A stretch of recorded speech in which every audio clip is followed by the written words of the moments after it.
మన ఇండియాలోనే ఉన్నారు. మన ఇండియాలో మంచిగా పిల్లలు పుడుతున్నారు, పెద్దగా అవుతున్నారు, చదువుకుంటున్నారు, డిగ్రీ పాస్ అవుతున్నారు, ఇంజనీరింగ్ పాస్ అవుతున్నారు, 70% పాస్ అవుతున్నారు. కానీ వాళ్ళకి జాబ్ వస్తలేదు. సర్టిఫికేట్ తోటి బయటికి పోతుండు. జేఎన్టీ సిలబస్ అనుకో, ఏదైనా ఉస్మానియా అనుకో, ఏదన్నా అనుకో, ఇంతకుముందు పాస్ అవుతుండు. కానీ బయటికి పోతే 70-80% తోటి పాస్ అవుతుంది. జాబ్ వస్తలేదు.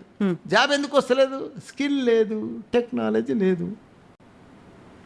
నోరు తెరిస్తే ఇంగ్లీష్ కరెక్ట్గా వస్తలేదు. అవును, ప్రాజెక్ట్ ఏదైనా ఇస్తే సరిగ్గా చేయలేకపోతుండు. బ్యాక్లాగ్లో పెట్టుకుంటుండ్రు. బ్యాక్లాగులు ఉంటే ఏదన్నా మంచి, ఇప్పుడు మల్టీనేషనల్ కంపెనీ ఒక ప్రాజెక్ట్ చిన్నది ఇవ్వమంటే చేయలేకపోతుండు. ఎందుకంటే అది మన ఇన్స్టిట్యూషన్లో అది ఇంప్లిమెంట్ చేస్తలేము. నేనేం చేసిన అంటే నా దగ్గర డే 1 నుంచి స్టూడెంట్స్కి జాయిన్ అయితేనే ఫస్ట్ డే నుంచే ల్యాప్టాప్ కంపల్సరీ, యూనిఫామ్ కంపల్సరీ.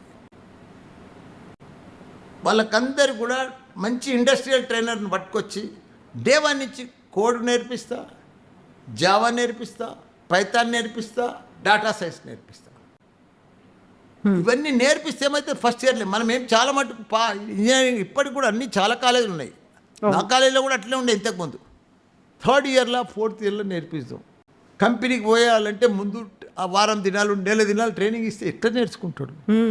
ఇప్పుడు మనం చదువుతో పాటు మనం ఫస్ట్ ఇయర్లోనే ఫుల్ ఇవన్నీ స్టూడెంట్కి నేర్పిస్తే, ఎందుకంటే ఇప్పుడు స్టూడెంట్ చాలా అడ్వాన్స్ ఉన్నాడు.